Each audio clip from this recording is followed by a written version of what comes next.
Hello and welcome to episode 23 of the From the Vault podcast. As always, I am your host, Nathaniel Forsyth, and with me is close personal friend and only ginger American I've ever met, Holt Hauser.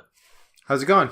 It's going okay. My life continues to be quite busy, but I think it's getting better. It's getting good. We're getting real close to pre-release, a time I'm generally very excited about. I like playing with new cards.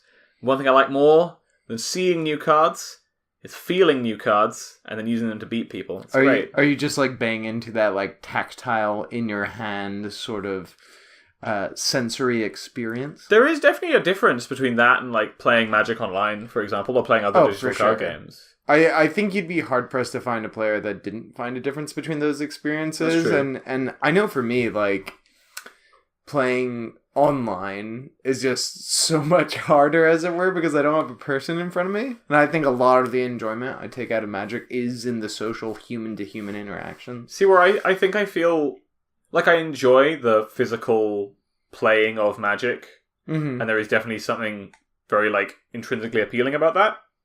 I find that I play better online, I think. You think? In my experience, I generally have better results online, and I think I play tighter online because I've gotten very used to the way that everything is laid out and all of the information just being available to me. That's so weird because actually I find the exact opposite. It's like sometimes I'll get into this weird zone playing Moto where I'll just like be so into what I'm doing that I'll kind of just like go on autopilot. Sure. And start making like heuristic plays rather than like heads up plays and thinking about this or that.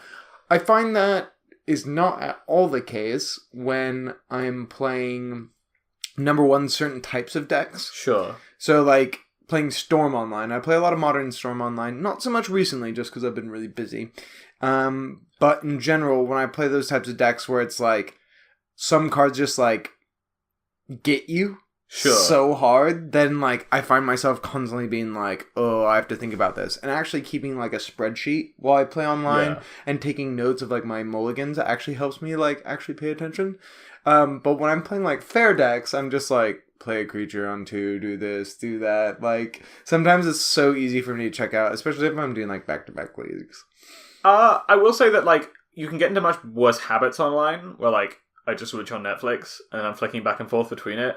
And then, like, I flick back, and I'm like, oh, my opponent casts a Snapcaster Mage. Okay, whatever, go back to Netflix. And I'm like, oh, wait, no, that was really important. Oh my god, I needed to counter that. Oh, God. So I've definitely got into bad habits like that. But I think if you're, like you say, I've enjoyed keeping, like, a spreadsheet when I'm doing testing or whatever. Because I find that it makes me actually just sit and pay attention and be like, okay, what happened in this game? What went wrong? What went well? What did I do? What did they do? Did I win? Whereas sometimes I feel like all the games blend into one. I think this leads pretty well into kind of what's going on for me right now, because we recently got confirmed. It's been the guess for a while. Yeah. It would have had to been Duncan or Brad getting an awesome finish. But basically, Danny Anderson has been confirmed the captain of the Scotland WMC team. So congrats, Danny. Yeah, he had a really sick run at... Which Pro Tour was it now? It was like the one before the team one? Was it Dominaria? No. Dominaria was the 25th anniversary one, right? No, that was a core. So it was Dominaria. Yeah. He had a really sick run at the Pro Tour Dominaria, ended top 16 and got like 15 pro points or something like that. Like a boss. Yeah. Got a ton of pro points. Ended up with like 18 points or something this year. Yeah. He did really well. Had an awesome season. Really. We actually talked to him about his tournament on this podcast round about when it happened. Yeah, I was about to say, you and Dan talked to him. Yeah. So, he's no stranger to the podcast, but I'm stoked to be teaming up with him. Yeah. So now it's confirmed that it's going to be me, Stephen Murray, and Danny Anderson. And we got our kind of Facebook group together. Sure, pretty standard. Ago. So for me, I've got a ton of work on, to be honest. So I work as a therapist as well as teaching at the university, as well as doing my PhD right now. So I have a bunch of stuff right now. And then now I've got this group that we're looking at like, okay, we're a team now. Yeah. How do we approach this? Like, what events are we doing? Should we do testing? Or like, not should we, but how do we want to go about doing testing? And so I'm thinking about me and these guys live in like Falkirk and Glasgow. We're not going to be able to like sit down and go to this shop, and It's not going to be jam able to like games. be weekly meetups. Exactly. So I'm thinking a lot about that and trying to think how we can optimize that. We're talking about different groups we can liaise with, you know what I mean? And I know I've offered like, well, Team Volt's got this and that, but everyone has their own sort of groups that they know and people that they work with. So it's really exciting. I'm really excited about the WMC now. It's starting to become more real. Sure. Yeah, I think when you sit down or just open a Facebook chat with the people that you're actually going to be going with and teaming with, and people are like, okay, how are we doing this? And then it stops being I'm going to the WMC, far off potential possibility thing, and becomes like a real, this is really happening, and this is, now we have to start working out how we're going to do it. Sometimes it's the weird stuff as well. Like I said, I'm doing research right now for my doctorate. And I'm actually doing my thesis on Magic, but I don't want to get too much into that. But I was talking to my supervisor for my thesis, and I was telling her that I won nationals, so I'll be going to this really big tournament and whatever. And she's like, oh, wow, you got invited to an international tournament? I'm like, yeah. She's like, you should really put in the leave for your thesis. And I was like, sorry? She's like, yeah, if you go to international sporting competitions, like you can apply and get a month off your thesis where you have basically extra time. And I was like, oh man, this is so weird and real now. Like, I'm applying to the university to get like deferment on my PhD. It's nuts. And I'm really excited about it. That being said, for this podcast, I wanted to get to something that's like pretty close to my heart about Magic, since clearly I'm doing so much research and whatever. I love Magic theory. Sure. And I love a lot of the parts of the games that are abstract, but have a really big, meaningful way of informing how we play the game, how we practice it, how we get good, how we get results. And we've talked a bunch about spoilers. Obviously, like you said, the set pre-released this weekend, so there's a lot we don't know. We haven't had the cards in our hand, so I thought today we'd do more of a theoretical episode and kind of talk about a concept that I haven't delved too deep into in terms of writing. There was a while when I was doing an article series for Murphy's Vault, where it was called The Road to Competitive Play. And one of the biggest things I stress when you're starting a game is learning Magic fundamentals and like making that a goal of getting better. So I think today should be the day where we explore one of those fundamentals. And the fundamental today is tempo. The concept at its core, and then some more advanced ideas about it. Yeah. So I think it's a commonly misunderstood concept that gets applied to a lot of the things about it, which come as a natural kind of conclusion of it, but are not deeply core to it, if you get me. Yeah, and to be honest, like, it's not even a matter of like inexperience or like whatever. Like, I don't think I've really clarified my understanding of tempo until like the last 6 months, and I had a good idea of like what that word actually means, how I can conceive of it in a useful way and apply it to my game. So what do you think tempo is, Nathaniel? So tempo at its most base is about how efficiently you spend your mana versus how efficiently your opponent spends their mana. That is the most crystallized definition I've ever come across. Mm-hmm. Commonly, this refers to how well your stuff is affecting the board as well. This is primarily because tempo goes best in proactive strategies, because if all your stuff is reactive, it is hard to guarantee you will use your mana efficiently, right? I'm thinking of limited, where like cancel is bad. Yeah. In most limited formats, because if your opponent casts a 1-drop and a 2-drop, there's no way for you to gain tempo positive on that exchange. Or alternatively, like, even if they're waiting to cast a big thing, if you just like pass the turn with 3 mana up or whatever and choose to do that instead of playing something proactive, there's a chance they don't play anything you want to counter. And then you're like, ooh. The only time when that's bad is if they're ahead on board. Is if you're already behind on tempo, basically. Yes. If you're maintaining a status quo, then it depends and gets more complicated. But to keep it at the most basic, simple stuff, like, if you cast a 2-drop and your opponent casts a 1-mana removal spell, like Lightning Bolt, and it kills your 2-drop, you are behind on tempo. Assuming that they then do something else, generally. Sure. If you play a tap land on turn 1 and your opponent plays a 1-drop, you are behind on tempo, because you effectively paid 1 mana to make your mana better. Mm-hmm. That is the most core basic idea. If you cast a 6-drop and your opponent cancels it and did something else with the other 3 mana that they had, you are behind on tempo. Mm-hmm. If you miss your land drop and play a 3-drop instead of and your opponent plays a 4-drop, you are behind on tempo. Largely. This can depending on the context of the specific cards. And the format. And the format itself. If you play a 3-drop and it's True Name Nemesis, and your opponent plays a 4-drop and it's Hill Giant, you're ahead on tempo. Spoilers. Because your card quality was greater than theirs. Mm-hmm. And tempo does care a huge amount about the efficiency of your cards, so often does lean towards higher quality cheap cards, but that's just more because, like, the game of Magic wants you to play good cards. So a lot of the way that I conceive of tempo is, first of all, like, it's very contextual, right?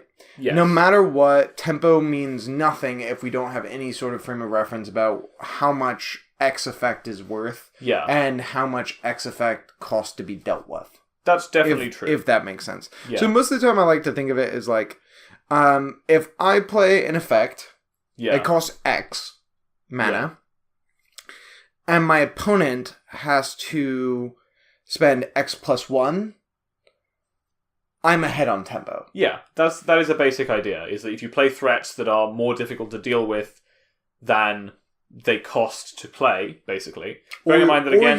Or your answers are far more efficient than the threat. The basic concept basically is that tempo only cares about raw mana efficiency at its core. It gets more complicated, because you can look at tempo plays that don't care about the board. For example, if let's say you're playing like a control mirror, and in your opponent's end step, you cast a Sphinx's Revelation. Mm-hmm. And your opponent feels obliged they have to counter this, but doing so taps them out. So then you untap and you cast a Teferi. You use tempo to your advantage in that control mirror, but it was a very, window-based tempo, basically. Mm-hmm. Whereas commonly when we think of tempo, we're thinking of, over the course of several turns, you amass a tempo advantage by playing threats that are harder to remove, such that your opponent can never fully get rid of your board, and then you, turn that into a victory. The core thing, and the other core thing to understand about tempo, as I've said, is, aside from just the fact that it cares purely about, mana efficiency ratios, the other big part of it is that, unlike card advantage, which in my mind is the other, major resource expenditure concept we think about in Magic, tempo cares about life total to some extent. It doesn't directly... Lava Spike is not a positive tempo play, necessarily. Or not inherently. Yes. But Lava Spike commonly goes well in tempo strategies, because tempo is built around the concept that, you don't have infinite time. And there is a limited amount of untap steps in any given game of Magic. Right. So using your mana most efficiently to, reduce your opponent's life total to 0 means that you, will win if you can do that more efficiently than your opponent can stop you. Right. And that's why oftentimes aggro strategies are some form of tempo strategies. Yeah, well, it's why aggro tends to care more about using tempo proactively, because tempo as a concept can only be abused if you're using it to reduce your opponent's life total to 0. I think it's really interesting, this relationship, and I think the distinction is very important as well. I remember when I first started playing Magic, and people used to throw around the word tempo. Yeah. And I used to think that literally tempo meant playing for the short game. Sure. I'm going to make plays that have value now, because I don't expect them to be good in 5 turns, because I expect the game to be ended or whatever. Sure. I'm going to aggressively use spells that are cheap, that actually aren't that good as far as card advantage is concerned, and stuff like that. Unsummon being, a key example of a tempo card. Absolutely. Or Supreme Poobah of tempo, Ether Vial, in many cases. So in my opinion, actually, the best tempo card ever printed is probably the card Lightning Bolt. What? It just plays incredibly well proactively with every tempo strategy. Okay. Because it allows you to transfer... It allows you to generally be up-tempo when removing your opponent's threats, and also allows you to capitalize on the tempo that you've gained over previous turns by having a mode that is relevant when your opponent's at a low life total. So I'm going to park you right there. Okay. Because I'm going to finish my point, and then we're coming back to this. Okay. Because, so I used to think it was just about, like, oh, am I playing my cards and putting cards in my deck for the short game or the long game? Because if it's the short game, in previous Holt's mind, when I first started, it was like, oh, I want to be fast. Yeah. I want tempo. I don't want value. When actually tempo is not actually about that. Yes. Tempo is actually more about gaining value. It's just a particular type of value. Yes. In particular, it's mana efficiency. Yeah. And that translates to things like being able to double spell. Yes. If both my cheap spells impact the board and advance my game plan, yeah, and I can cast them early in the game at the same time, I am up tempo. Yeah. Tempo kind of addresses a concept that I think is slightly misunderstood in Magic, which kind of addresses, like, so you're aware that a 6-drop cannot be 1 mana better than a 5-drop, right? Or it can't be 2 mana better than a 4-drop and be good. Mm-hmm. And this is not just because of it's partly because of the opportunity cost of playing a 6-drop that can only be played on turn 6. It's also because in Magic, a 6-drop is a 7-card combo. You need 6 lands and that card. Right. Whereas a 1-drop, you need 1 land and that card. Dang, Splinter Twin. Yeah. Goblin Guide to Splinter Twin. Ban it now. Not totally the same, but they're kind of similar. But by that concept, generally, like 2 1-drops will have more effect on a game than a 2-drop. Mm-hmm. Generally, unless the 2-drop is very, very good. So if you go turn 1, play a 1-drop, turn 2, play 2 1-drops, and your opponent goes turn 1, play a 1-drop, turn 2, play a 2-drop, you have more cards on the board, and you've spent more cards to be at the place you're at, and generally you will be ahead on tempo, as it were. This isn't always true, and this is hyper context based. Yes. But the basic idea is that a tempo is also recognizing the idea that, like, costing more mana is not linear. Yeah. And that generally, and also that a lot of Magic design, especially in the early years, did not understand this. Mm-hmm. But okay. So, going back to your point about Lightning Bolt being the best tempo card, I think it's worthwhile we go through some examples of cards we think are great. Clearly, you think Lightning Bolt is the best tempo card? So, I do not necessarily think it is the card that always produces the greatest tempo swings, but I think it is the card that best epitomizes strategies that have proactively abused tempo. Okay. Because, as I said before, it's a removal spell that very frequently trades up on mana, and so allows you to double spell on turn 3, for example. Mm-hmm. If your opponent plays a 3-drop, and then your turn 3 is, okay, Lightning Bolt, play a 2-drop, and if your Lightning Bolt killed their 3-drop, my god, you're ahead. Yes. So it frequently allows you to do that. It also allows you to keep up on tempo in the early game if you're not a deck built around proactively abusing tempo. Mm-hmm. Like, Jeskai Control plays 4 Lightning Bolts, not because Jeskai Control is a very tempo-based strategy, but because Jeskai Control wants to not fall too far behind on tempo early in the game. I also think sometimes it is part of that. Things like Snapcaster Mage and things like that prize efficiency, and that is a way of sort of gaining tempo, I think. It's weird value. I think it's a really complex example. It is, of that yeah, one. That's a very complicated example. Snapcaster Mage is a very complicated example of a card that can be very tempo-based and can be very card advantage-based and kind of melds the two. Basically, the reason why Snapcaster... Like, the thing is that, as in all cases of Magic, when you get to, like, the broken cards, I'm putting very big air quotes around that for anyone who's getting very upset that I call Snapcaster Mage broken, although it kind of is. But when you get towards the more broken end of the balance spectrum, everything starts to get a bit murky, because cards start to not have to give up things to be good at something. Snapcaster Mage doesn't have to give up tempo to also be card advantage. Right. So it starts to blur the lines. But Lightning Bolt is very good, as I say, at dealing with early threats and just being generally a very efficient card at trading. But it also goes incredibly well in strategies that are built to proactively abuse tempo, because, as I said, it gives you a useful mode to use on your removal spell later on in the game when your opponent's at a low life total. Mm-hmm. Whereas I think... So, obviously, there can be this tempo that's very proactive and powerful. Well, so, I think that... Sorry, can I stop you there? Because I think that sentence, like, belies a slight misunderstanding. Okay. when I talk about a deck that proactively abuses tempo, it's not a different kind of tempo, it's just a different way of abusing the concept. Right. Absolutely. So, like, Delver decks, which have a lot of very complicated examples of cards that are both plus and negative tempo. Yeah, I mean, a big one. Legacy has so much power in it. It's difficult to... Where, again, it starts to blur lines, but also it just are examples that are very tempo positive in the moment and very tempo negative in the long run. And you can be tempo negative in the long run and still, like, be a card that revolves around tempo. Yeah. But either way, Delver decks in Legacy, for example, are perennial examples of tempo decks that we categorize as that because they're built around abusing the concept that if you spend less mana than your opponent to do something, you are ahead. Mm-hmm. As I said, this is all based around the idea that there are a limited number of untapped steps and therefore a limited amount of mana that you will have access to in each game of Magic the Gathering. And spending yours more efficiently than your opponent will mean that you are ahead and you will win.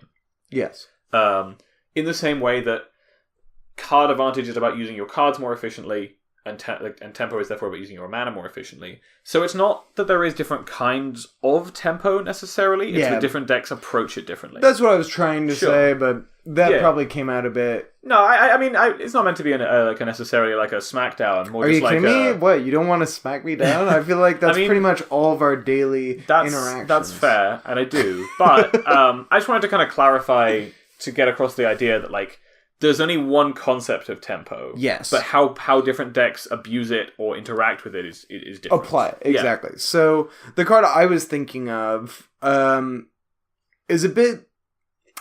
It's still proactive. I think any deck that plays this card is proactive, but it's not as sort of like applied in your face, such a modal spell as it were as Lightning Bolt. As I was going to say, Ether Vial. Yeah. You mentioned that before. But if you think about the concept of going, okay, I play Ether Vial, it does nothing. Yeah. So the first turn you play it, you're behind tempo. Yeah. If you play Ether Vial and your opponent plays Goblin Guide, they have affected the board more than you.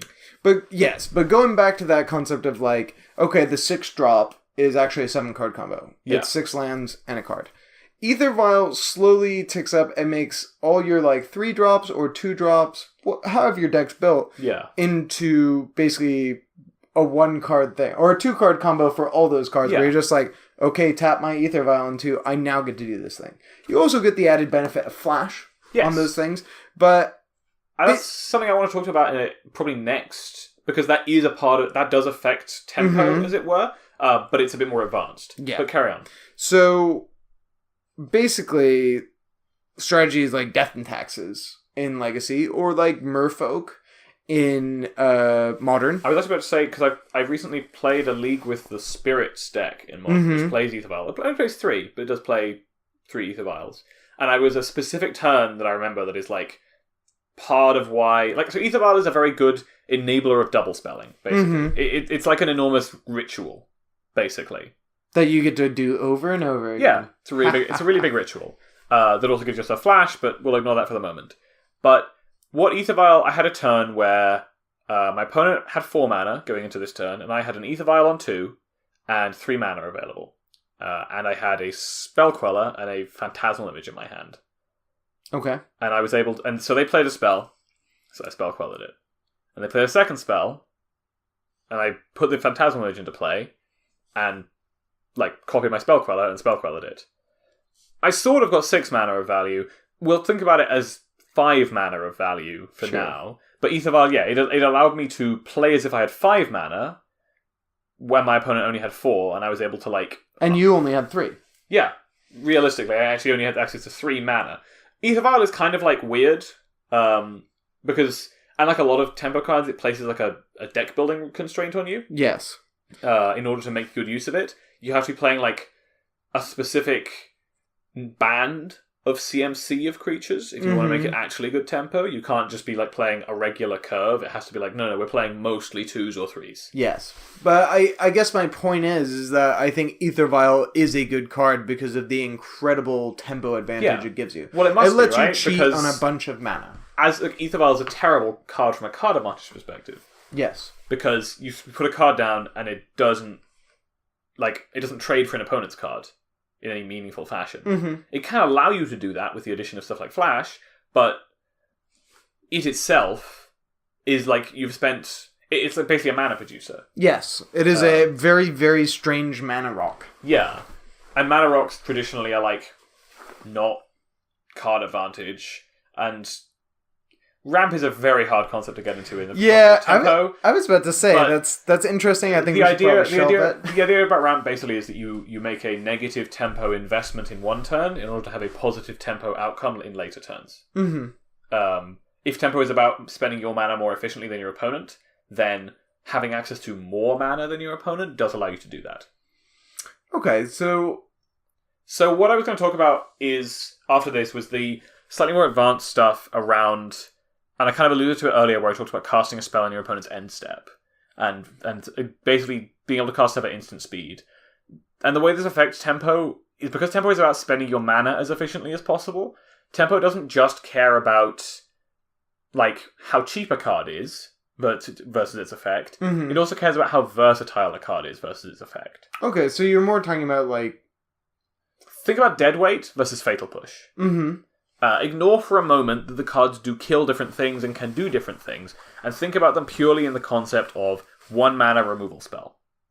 Fatal Push is a better tempo card in this case, because if I'm on the play turn 1, and I go, Swamp, go, and my opponent plays a Llanowar Elves, I can spend my mana efficiently with my Fatal Push, but I can't with my Deadweight. Right, so we're talking about sort of like optimizing, right, our plays, and how to conceive of it that way. So, in a way, you're saying, like, I have X mana for the game. Yes.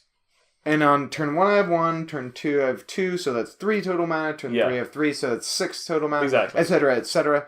And you're saying Fatal Push is a better tempo card, because it ensures that on turn 1, you can use that 1 mana. Yes. No matter what. Yes. Lightning Bolt is theoretically, as I say, again, a great tempo card, because on turn 1, no matter what, I can use that mana. It just requires my strategy to care deeply about the mode that Lightning Bolt has. Mm-hmm. This is why Supreme Will was a good card.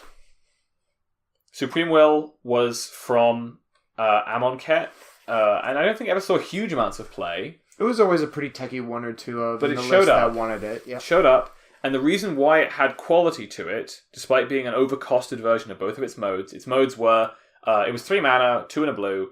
You could either mana leak a spell, so make them pay 3 or it got countered, or you could impulse, so look at the top 4 cards of your library, put one into your hand. The reason why this card was high quality is because it ensured you could always spend your mana in a way that was useful. Mm-hmm. And it's why having access to things like Glimmer of Genius and Settle the Wreckage, or Cast Out and Settle the Wreckage, was useful in blue-white control. A deck that is not necessarily about abusing tempo, although Wrath of God is a sick tempo card. It's just not very good in strategies that tend to abuse tempo as a concept, because you can't really use it proactively. Yes. But Wrath of God tends to produce huge tempo swings in your favor. Yeah, if you spend 4 mana to kill 3 creatures, that altogether they're... Cost 6. Yeah, it's a 4/5 and a 6 drop. It's worth 15 mana. Wow, you just spent... It's insane tempo swing. Yeah. Insane tempo swing. But looking at cards, where it gets complicated, as I say, is cards, like counter spells, tend to be very strong tempo when they get to be used efficiently, but the downside of them is that... You might not be able to use them. Yes. And not just because your opponent doesn't cast anything, but because they might not cast anything that is worth counterspelling. Yes. Especially because counterspells tend to be used in decks that don't necessarily heavily abuse the concept of tempo, although this isn't always true, and it depends on how strong the counterspells are. Force of Will, for example, is a great tempo card.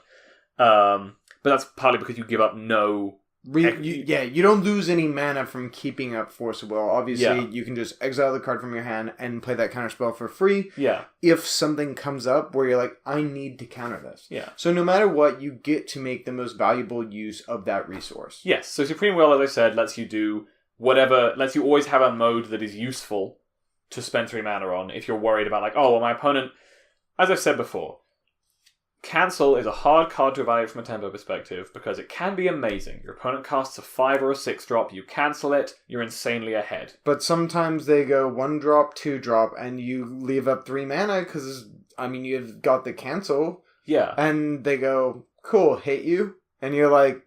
So that could be a thing, which is that card spells don't catch you up on tempo. But what I was actually thinking of, and the bigger thing, is that they can also abuse the fact that counterspells require you to leave up mana by just casting like a 1-drop and a 2-drop. Mm-hmm. And there's no way to be tempo positive in that exchange. Yes. No matter what you... Well, first of all, you won't catch both the spells. Yeah. So no matter what, your 3 mana does not equal the 3 mana they're spending that Exactly. time. That's also another reason why, say, like, casting 2 1-drops on turn 2 is generally better tempo than casting a 2-drop on turn 2, because, like, it's harder for your opponent to match up their answers and match up their cards versus yours in the same way. And then I think there's also the other level of it where it's like, there's a degree of pilot skill and evaluation in that where where your opponent goes 2-drop and they just like look at you and you go, oh god, do I cancel this? Yeah. Oh. And this is something you see a lot, is that it tends to be that newer or less experienced players are worse at using these quite skill testing from a tempo perspective cards like counterspells. Most recent example is something like Settle the Wreckage, where knowing when you should use it, when you can afford to let them just hit you and commit more to the board and try and bluff not having it, when you just need to spend your 4 mana now and you can't afford to pass without affecting the board. And this is why stuff like Cast Out was so powerful alongside it, because Settle the Wreckage said... It was a 4 mana instant way of abusing the exact weakness of that card. And that is kind of what I'm talking about when I say that, like, instant speed is an important part of tempo, because options are an important part of tempo to some degree. They kind of naturally follow from the idea that all our stuff is meant to be more efficient than, or at least efficiently lines up against what our opponent is doing. And so having options allows us to be doing that the best. This also lines up really well with our reasoning behind Ether Vial as well. Yeah. Being able to give creatures flash. Say if you're playing Death and Taxes, you have a Brightling in hand, you have a Flicker Wisp, and you have a Mirren Crusader.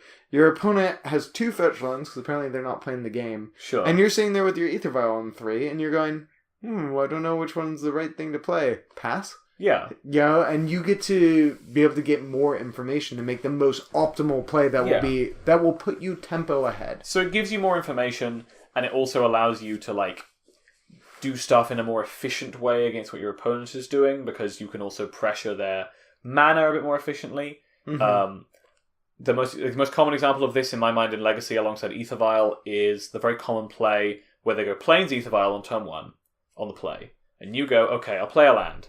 And then you think, and you go, alright, I guess pass. And they go, okay, cool, tick up my Ether Vial, play a 2-drop, go. And you don't have a way of killing the thing, for example. Basically, like... They play Thalia. Yeah, they play Thalia, let's say. Thalia is a really good example of this. You can't kill it, so then you untap, you play your second land, and you look at it and you go, well, if I try and kill the Thalia, and they violin a Mom, I'm going to be in really big trouble. And if they violin... But if I'm going to be in really big trouble, because they're definitely going to untap with the Mom at that point. Yes. If I hold on to this and try and kill the Mom, Thalia's going to get this sick advantage of me by making all my stuff less efficient. The core of the example, basically, is that, like, Ether Vial allows you to threaten to do stuff that your opponent needs to respond to in their end step, which taxes their usage of their mana. Yes. Because they only have, like, one set of mana per like turn cycle. Exactly. This is a weird way. I mean, it's really common sense if you've been playing Magic for a while. Yeah. But basically, playing in your opponent's end step is a really tempo positive way to run your turn. And the main reason why is because you're restricting the options your opponent has to answer the effects you're doing. So, say in Modern, another great example of this is when I'm playing Blue-Red Storm, you're playing against one of the big blue control decks. Blue-White or Jeskai, whatever. Blue-White control is big right now. Everyone loves it. Exactly. So, oftentimes a really common play pattern that leads to a victory for Storm is in turn 4, you've committed nothing to the board, you've just cantripped a lot, whatever. Yeah. You pass the turn, your opponent plays their 4th land, they're like, go. And end step, you go, sure, tap 4 lands, gifts. And they're like, okay. Well, if I counter this, I'm shields down on my turn. Yeah. Which means I might just lose the game. If I let this go, my opponent's accruing advantage. Is this cryptic command going to be enough value to combat the fact that they just got like a 2-for-1? Yeah. And they're going to have more things that I need to answer? Yeah. Am I getting enough, basically, advantage off this thing for the mana I'm spending? What if they just cast cantrips this turn, and I don't spend this 4 mana? ugh. Yeah. And ultimately, actually, there is no one correct answer. No. You have to make a It's judgment. very context-based. The best example, in my mind, recently, of a deck that abused tempo the highest possible way it could, and optimized everything the highest possible way it could, that no longer is with us in Modern, is Splinter Twin. Mm-hmm. That deck was based around the entire concept of abusing your opponent's fear and acting in their end step. Because that deck could, if you ever tapped out, like, flash in a Pestamite, put a Splinter Twin on it, kill you. Or at least it threatened to. Whenever it left 3 mana open, you could never tap out because they might just kill you. So as a result, it forced people to play in a tempo-negative manner. Constantly, because they had to respect the combo. Yeah. It's turn 3, you're playing Jund. I know Jund had a relatively positive Splinter Twin matchup, but go with me on this one for a second. Turn 3, and you're playing Jund, and you have the choice of playing Tarmogoyf and holding up Lightning Bolt, or playing Liliana. And in most cases, you'd slam the Liliana. Not always, but you generally want to, like, guarantee you'll get the most use out of your spell. And start grinding it. If they play a creature, you get You also, whatever. generally, if you're trying to play for positive tempo, you want to play the most expensive cards in your hand because they offer you the least options and the least, like, flexibility in using your mana efficiently in future turns. Mm-hmm. So you want to play your Liliana most of the time. But in this case, if you play Liliana, they might just twin you. So you can't. So you have to play the Goyf. And if you just play the Goyf and you don't end up using the Bolt because they go, Yeah. okay, they probably have Bolt, I won't go for the combo, then you're in this weird place where your land kind of just phased out there for a while. Yeah. You kind of just lost a land. Yeah, you played as if you were on 2 mana on turn 3.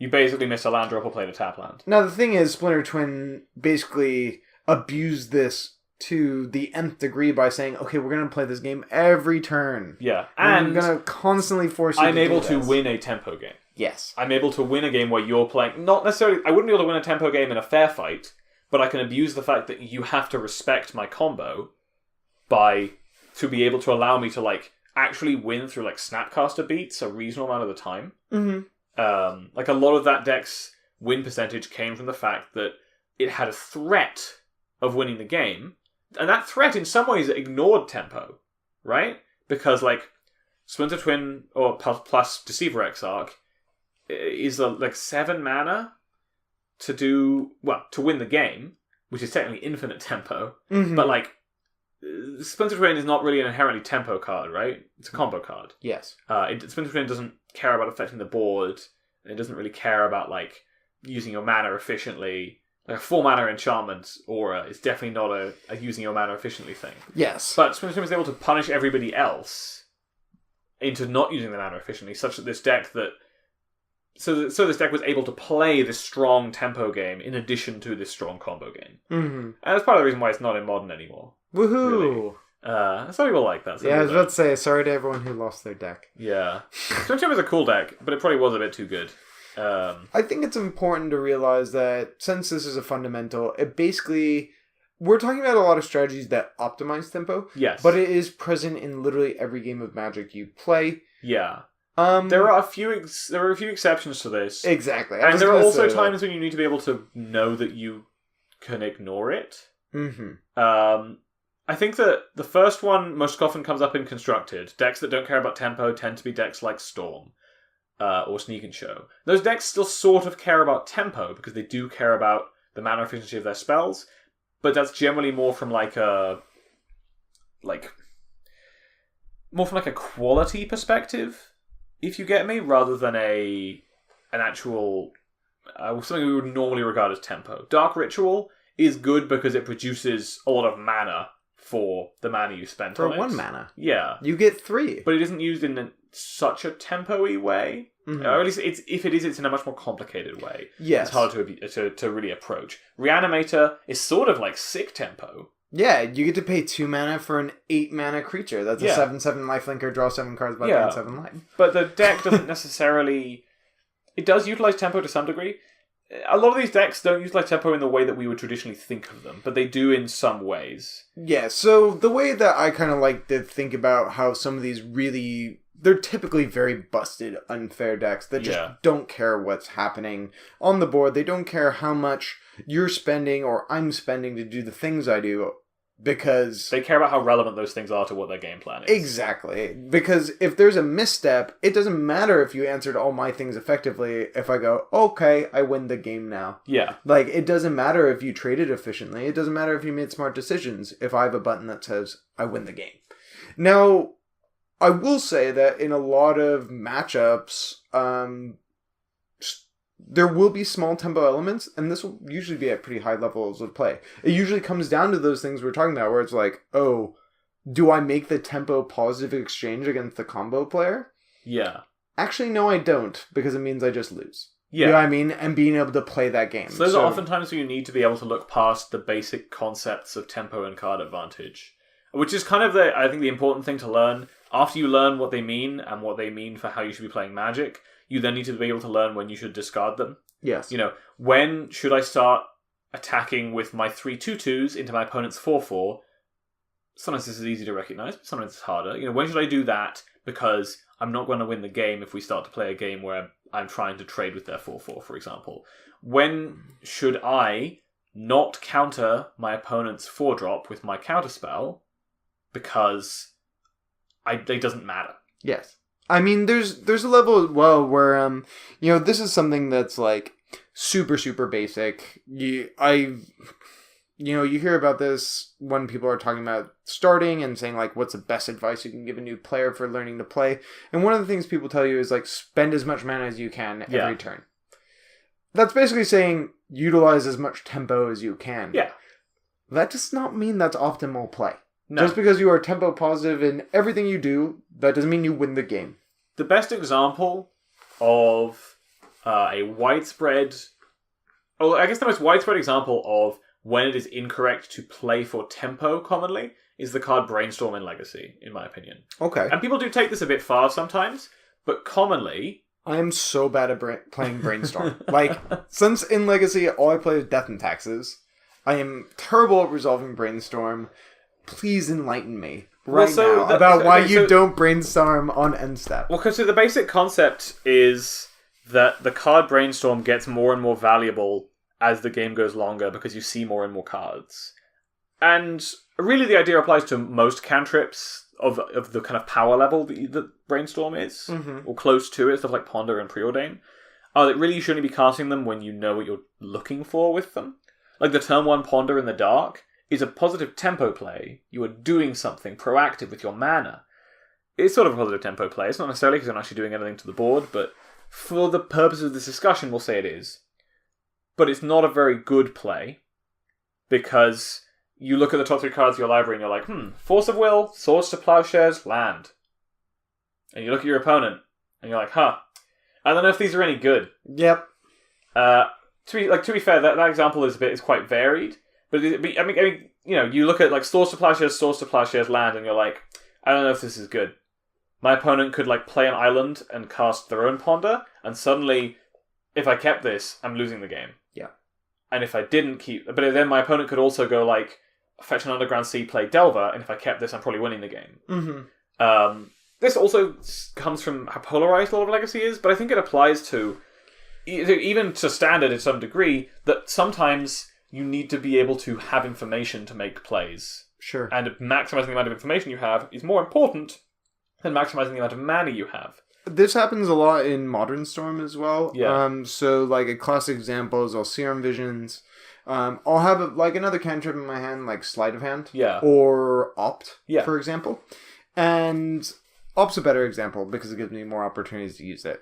So I Serum Visions, get something relevant off the top. I look at the top 2, and I need to bin one because it's like, I don't know, another ritual. I've got enough of those. Yeah. The other one, however, is a payoff. It's Gifts Ungiven or it's Pass in Flames. And I'll look at it, and I'll put it on top. I've got one more mana for a turn, and I'm looking at Opt and Sleight. And I go. Yeah. Sometimes it's right. Usually these are times when I don't have a lot of cards in hand, so Sure. I've mulliganed or something like that. But it's like, I know the card on top is good. So I don't want to cast 1 mana, draw a card. Exactly. I'd rather wait so I can get more value off this card, where I'm manipulating my library more and finding the other pieces I already need. Yeah. I already know the piece I need is there, so I'll just naturally draw it.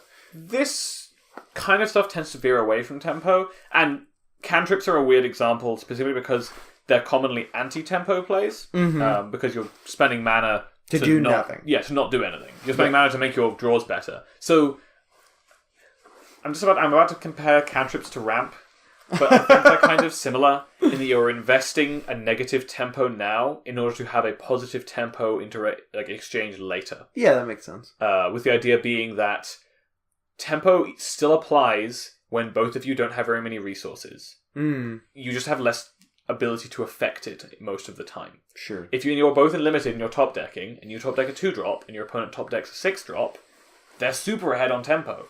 Because while they've spent more mana to affect the board, generally, their thing will be better than yours. Yes. I guess the better example is like if their opponent top decks you both have 8 mana available and no cards in hand, and they top deck Carnage Tyrant and you top deck Grizzly Bears, and they're ahead on tempo. Because they spent mana to affect the board better, and you theoretically actually spent 8 mana on that Grizzly Bears. Mm-hmm. That's one of the core concepts to get to people who I think haven't really thought about tempo too much and haven't understood it. Is that like if you ever untap your lands and some of them were already untapped, i.e. you didn't use them, then you can add that amount of mana that you didn't use to the cost of whatever spell you cast that turn. Mm-hmm. And basically think about the resources you didn't use. Yeah. Because they're still at play. Yeah. It's just that your opponent might be leveraging those resources better. Yeah. And that means you're behind. Exactly. So another good way to think about this, because I think talking about times it's important to ignore tempo, is saying like limited. Limited is the big example in my mind of when this is more likely to come up, and it's actually what I was about to bring up of like, when it's sometimes correct to ignore tempo is in limited, you have a murder in your hand. Mm-hmm. You were playing sealed. It's the only murder you had in your pool. It's basically the reason you're playing black. It's a great card. And your opponent, has an Aurelia the War Leader. I don't think they were ever in a format together, but whatever. Your opponent has an Aurelia the War Leader in their deck. And they play a 4-mana 4/4. And you have 3 mana untapped on your turn. And you look at the murder in your hand, and you also look at the lava coil in your hand. I don't know what limited format I'm describing here, guys. It's the greatest. Yeah, it's fine. And you look at the lava coil in your hand, and you go, well, I don't want to use this murder to kill this 4/4 because I need to deal with Aurelia. And this is kind of getting into other fundamentals of Magic stuff like lineup theory, which commonly applies in limited about lining up your cards against their cards. I mean, the thing is, though, I think it's important to acknowledge that is so most fundamentals, we view them as individual concepts. Yeah. However, ultimately, they will link to other parts of the game. That's what makes these discussions really complex to have, is ultimately talking about tempo, we're going to get into things like card advantage. Yeah. We're going to get into things like lineup theory. Yeah, I mean, it all links together, basically, because it's all a part of Magic theory, and it's all a kind of grand web, basically. Yes, which is confusing and beautiful simultaneously. But, another example is... I wanted to offer the example of, when to ignore tempo. So, in certain formats, you can play pretty aggressive decks. Yeah. In limited. That is not every format. No. Sometimes you will see someone who comes to the table and goes, turn 1 mountain. Play a 1/1. Yeah. And you're like, okay, turn 1, pass. Yeah. And your opponent goes, play a mountain. 2 more 1/1s. Yeah, that's super ahead on tempo. Until you go, okay, turn 2, play a 2/3. And they're like, all right. Yeah.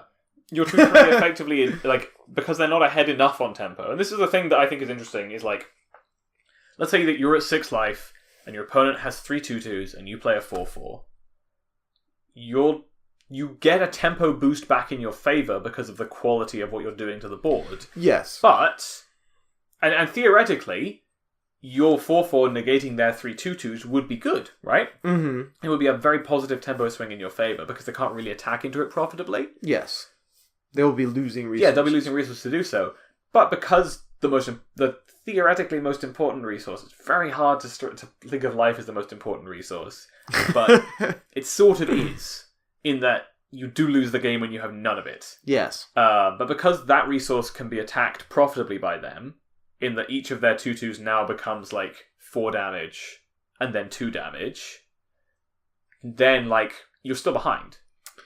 The thing is, I guess what I wanted to point out in my example is that times where it's... So tempo is a good way to leverage the value of your cards. Yes. Tempo isn't that good, or you shouldn't seek it out if your cards are not that valuable. If they're not going to trade profitably into this stuff. And I don't mean like card advantage. I mean more like it's not worth it to use your first mana to spend a card making a 1/1. Yeah. Just because you have that mana. Because that card... The amount of tempo that can generate is actually relatively low. Exactly. Because it's easy enough to answer by your opponent. Yeah. Even if you're using that mana, that's fine. That's good. Yeah. This is and that is good, but this is where you get to the more complicated stuff where you're actually starting to evaluate cards. Exactly. I do think that it's harder to evaluate cards from a tempo point of view than it is from, let's say, a card advantage point of view, because card advantage tends to be pretty clear cut. Divination is a 2-for-1. Call Against Command is a 2-for-1. Prophetic Bolt is a 2-for-1. These cards will generate card advantage. Force of Will is a 2-for-1 against yourself. A card always generates card disadvantage when cast for its alternate mode.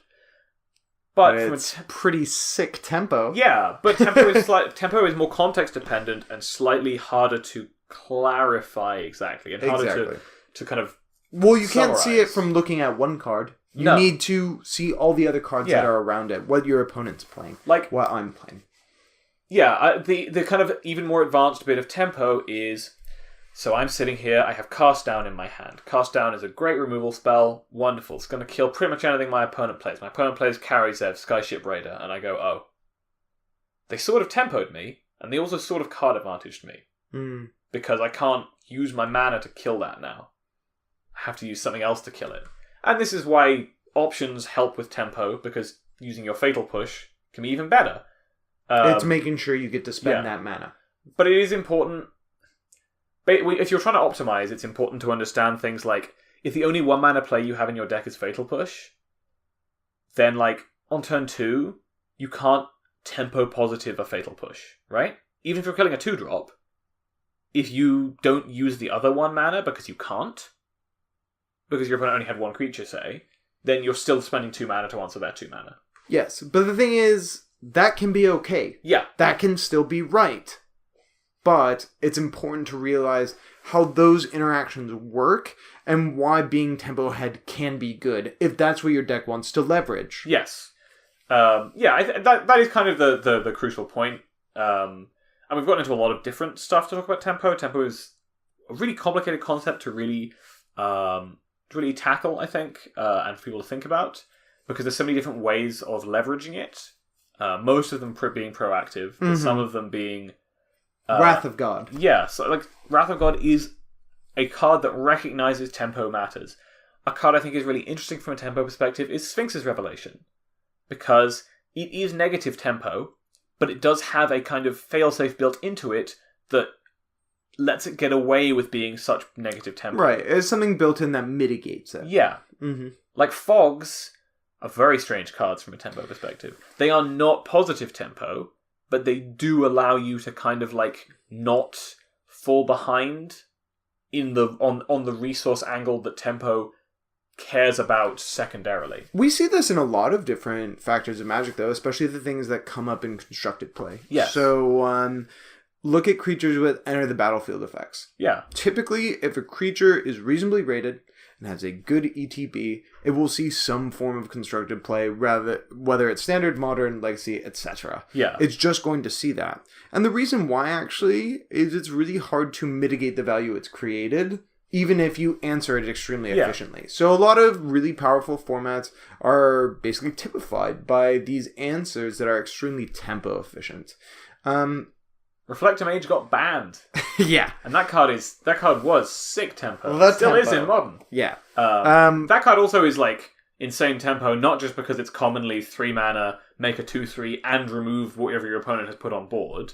So it can be a 3-drop that removes their 3-drop. But it also can be like, it also restricts their options in later turns. Yes. Because it prevents your opponents from being able to use the mana that they have on the card that you bounce. Yes. So like Unsummon is a great tempo card in the moment, but you can fall back behind again because your opponent can just replay the thing that they had. Right. So they still have access to options that let them use their mana efficiently. But the thing is, like, say even if it was a kill spell that actually does get value, you can mitigate the tempo loss by basically saying, when this enters, I'm going to get an effect. Look at Siege Rhino. Yeah. I don't care if you roast my Siege Rhino. I already got the Lightning Helix, and now we just traded, like, 1 for 1, and I got extra. Yeah. And the Lightning Helix is a good example because the Lightning Helix fights on an axis Tempo cares about. Lightning Helix Lightning Helix that only targets your opponent. Yeah.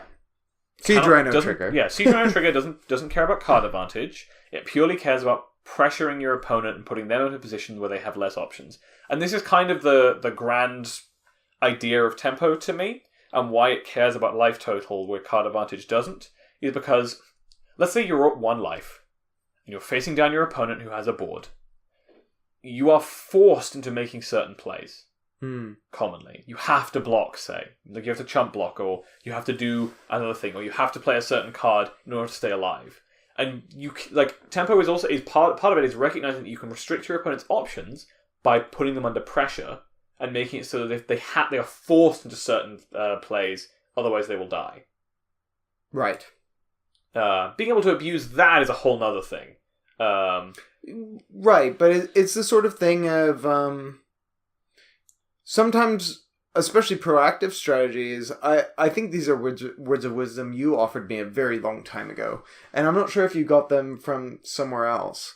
But maybe. I don't remember. You were talking about playing Burn. Sure. And you were talking about beating down and whatever. And I think one of our other teammates was talking about but don't you like drawing cards, getting that sick card advantage? And you went, what do you mean, buddy? The card advantage I get from my deck is the cards left in my opponent's hand when he has 0 life. Yeah. I think I probably did pick it up from somewhere else, but it's hard to...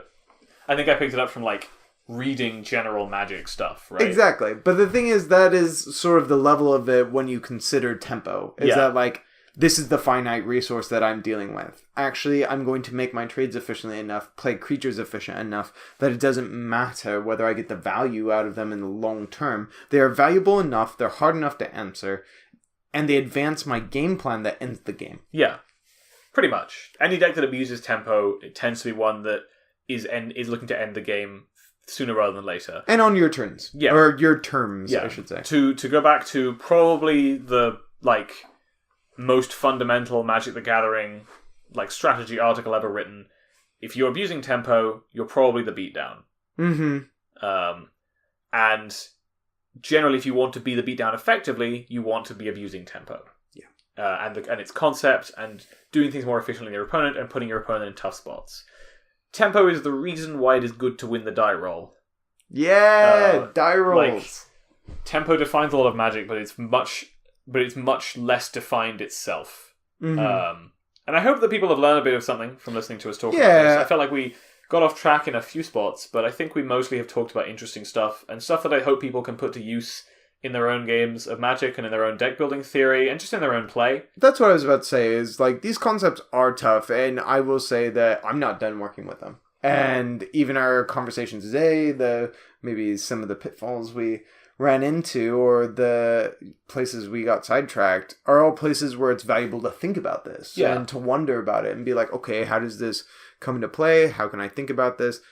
And it comes down to those basic moments when you're sitting across your opponent and you're looking at this card in your hand and you're looking at the cards on the table and you go, is this a good play? Yeah. And this is one other facet to help you think about that. And it's recognizing that time that you need to cast your murder on their 3/3 because you need to spend your mana this turn or you're going to fall too far behind in the game. Mm-hmm. And it's recognizing the fact that you want to play the 2-drop on 2 because you need to have more, because that means on turn 3 you can play a 1-drop and a 2-drop. Whereas if you just play 2 1-drops on 2, then you'll just spend your turn 3 making a 2-drop. Well put. Yeah. Understanding Tempo is a really complex and interesting thing, and if you have a better understanding of it than your opponent, it is very likely that you will end up leveraging it in a position where your opponent commonly finds themselves only turning 2 or 3 of their lands back upright, as opposed to the full 5. Yes. And you are frequently untapping every land you play, every land you have in play every turn. That being said, if you have a better understanding of Tempo than us, which I'm sure many people out there do, we'd Maybe. like to know. Obviously, like and subscribe to the podcast. So if you think you have some sick tempo plays, I love hearing about sick tempo plays. That play I described earlier with like I spell queller your 2-drop and then I phantasmal image my spell queller to spell queller your other 2-drop. That is like my personal favorite play of mine from this week. I will continue to love it for at least until the next time I make a sick tempo play. So I would love to hear from our listeners any sick tempo plays they've made recently that allowed them to like crush a game. Yeah, obviously you found us here. So leave a comment. We want to hear about this stuff. Everyone loves a good blowout. And tempo makes the most golden blowouts when you just get the biggest tempo swing on your opponent. So we want to know about it. Obviously, we're from the Vault. We're sponsored by murphysvault.com. Yep. We do singles. We do all sorts of videos. We got articles. We got event tickets. You can buy your pre-release tickets right now for a Guild of Ravnica pre-release if you're in the Edinburgh area. Even if you're just in Scotland, you can travel down onto us. It'll be great. We'll always appreciate travellers coming down and spending some time in the shop where we wouldn't otherwise normally see you. You can meet Murph. Yeah, you can meet Murph or maybe Holt. God, that sounds terrible. Holt loves meeting people. He's a very friendly human. I promise. We keep him in a little cage if he's not. I meant more for the person traveling. Oh, sure. I wouldn't want them to come all the way up and just see me and be like incredibly disappointed. Just be like, oh, it's you. It's just some dude. It's just some guy. But yeah, I hope you check out the rest of our stuff. Please like and subscribe to this if you enjoyed it. Tell us your absolute best tempo plays. And that's it for this week. We've been From the Vault, and you've been fantastic.